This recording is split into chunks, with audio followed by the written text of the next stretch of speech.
Bom, gente, no entanto, apesar da perspectiva cavaleira ter também a sua importância e ser também utilizada, principalmente no desenho técnico mecânico, né? Aquele desenho técnico utilizado para representar conjuntos e componentes mecânicos, não é a perspectiva isométrica ou desenho tridimensional mais utilizado. O mais utilizado é a perspectiva, não é a cavaleira, melhor dizendo, a mais utilizada. O mais utilizado é a perspectiva isométrica, tá bom? Ela é a mais utilizada. Na apostila de vocês, lá na página 26, você vai encontrar na unidade 4 a perspectiva isométrica. Eu gostaria que você desse uma olhada lá. Mas qual seria a estrutura para a perspectiva isométrica? A estrutura para a isométrica é muito simples. Ela tem início na circunferência. E nós sabemos que toda circunferência ela é provida de 360 graus. Ela tem 360 graus. Mas a perspectiva isométrica, ela divide a circunferência em 3 partes iguais, com 3 eixos que vamos chamá-los de eixos isométricos. Então tá aqui, ó, eixos isométricos. E se esses eixos isométricos dividem a circunferência, que tem 360 graus, em 3 ângulos iguais, significa dizer que cada um desses ângulos terá 120 graus. Então, ó, eu tenho aqui 120 graus entre esses 2 eixos, mais 120 graus, mais 120 graus, totalizando então os 360 graus da perspectiva isométrica, ok? Da estrutura da perspectiva isométrica. Aliás, esse fato é o que denomina esse tipo de representação gráfica tridimensional.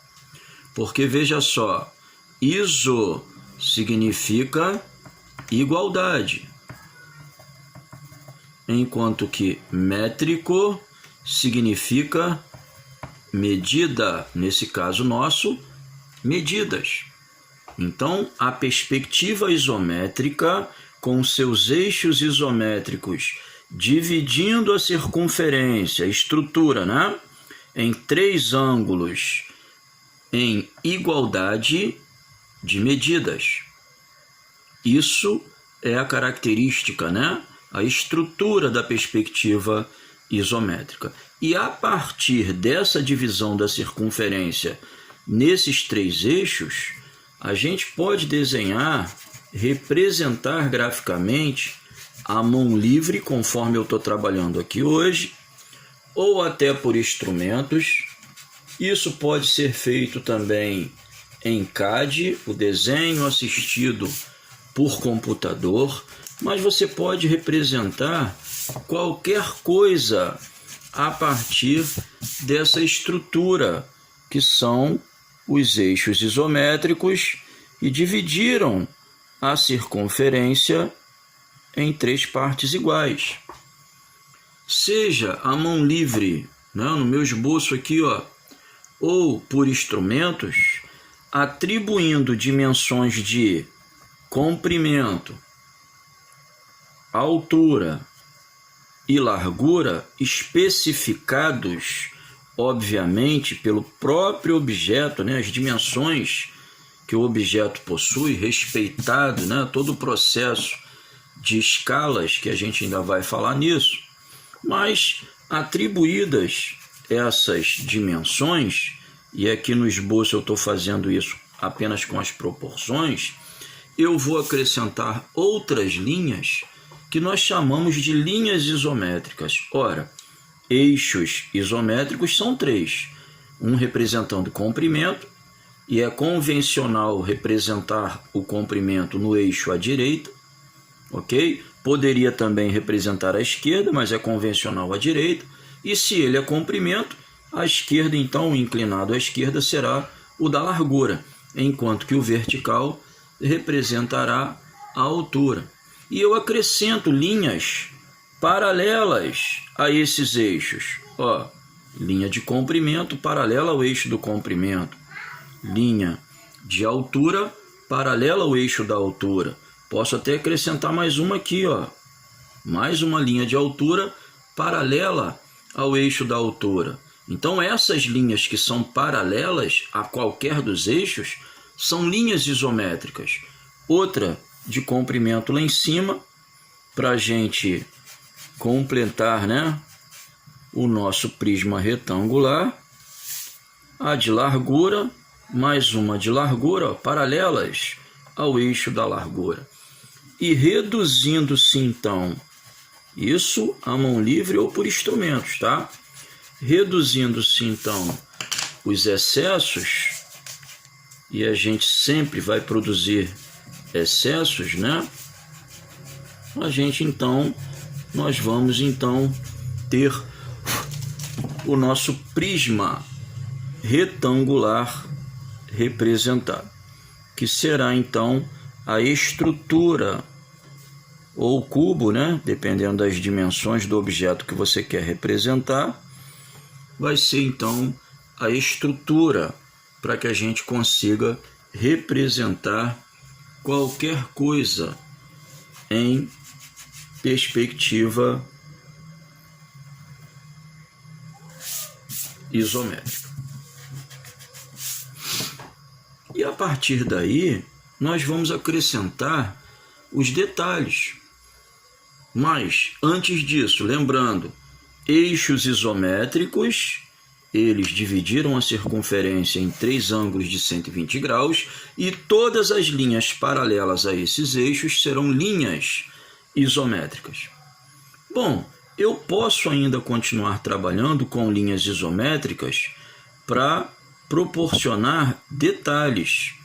Por exemplo, se eu tivesse, ó, um duplo rasgo, tanto no plano superior quanto no plano inferior, eu tenho esse tipo de rasgo.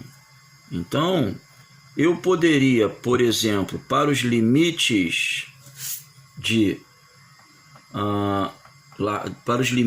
comprimento, eu poderia usar essas linhas aqui de largura, ó. Também linhas de altura para os limites de comprimento.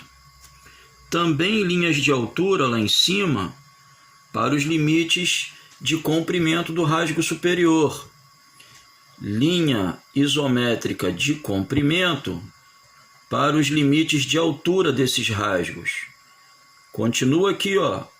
Linha isométrica de largura. Linha isométrica de altura. Então, eu teria aqui totalmente construído o nosso duplo rasgo com linhas isométricas. Notem que todas elas, e é importante reconhecer isso nesse momento, todas elas, então, seriam construídas, errei um pouquinho aqui, né? O ângulo. Mas todas elas seriam construídas com linhas isométricas. É isso que eu queria que você notasse nesse primeiro momento. Vou acertar aqui, né? O nosso duplo rasgo. E tá lá o nosso duplo rasgo na parte direita do nosso plano frontal, atingindo também o plano superior e até mesmo lá atrás, né, o plano posterior. O plano inferior também teria ou cederia, né, alguma dimensão para o nosso rasgo.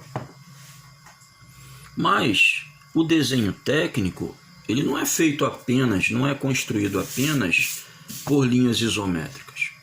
Então, por exemplo, se na cabeça da peça aqui, ó, eu tivesse um chanfro ou tivesse um vinco, digamos que eu tenho um vinco aqui, ó, os limites de comprimento para esse vinco seriam construídos com linhas isométricas, aquelas linhas paralelas ao eixo da largura.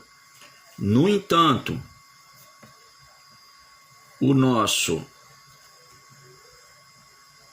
as rampas, né, desse vinco, a gente vai notar claramente que elas não teriam esse paralelismo com nenhum dos eixos isométricos. Então notem nessas duas linhas aqui, ó, elas não são paralelas nem ao comprimento, nem à altura e nem à largura.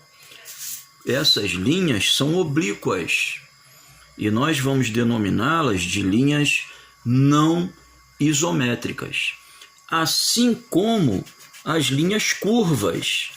As linhas curvas também não são linhas isométricas. Aliás, as curvas já nascem não isométricas, não é?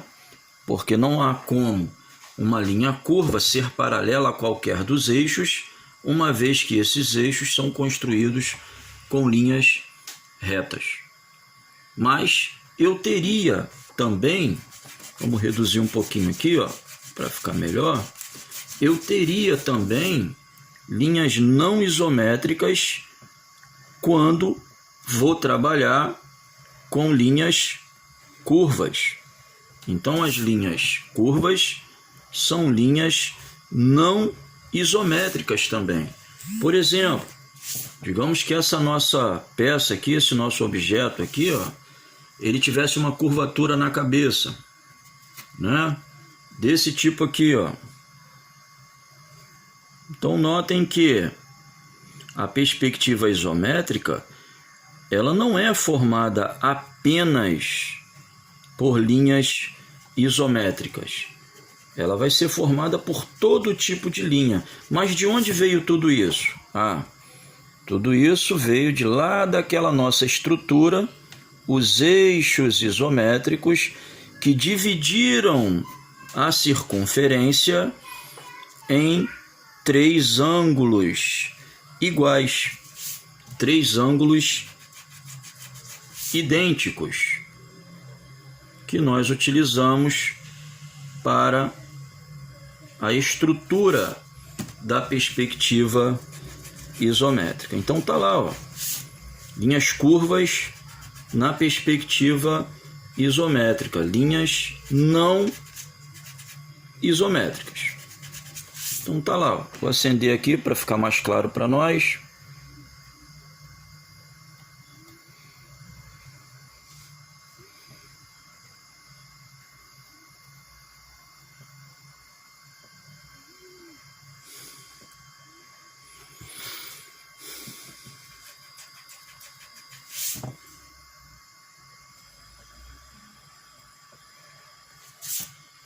Um pouquinho mais claro para nós, né?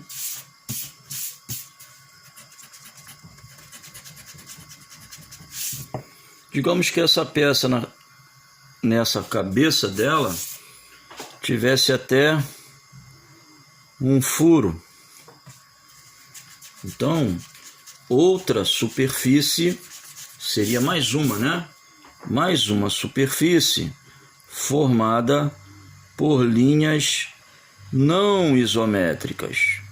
Então, notem que as linhas não isométricas, as linhas oblíquas e também as linhas curvas, elas vão também participar do desenho em perspectiva, e nesse caso a perspectiva isométrica. Lembrando que a estrutura para a perspectiva isométrica sempre será a divisão da circunferência em 3 ângulos iguais.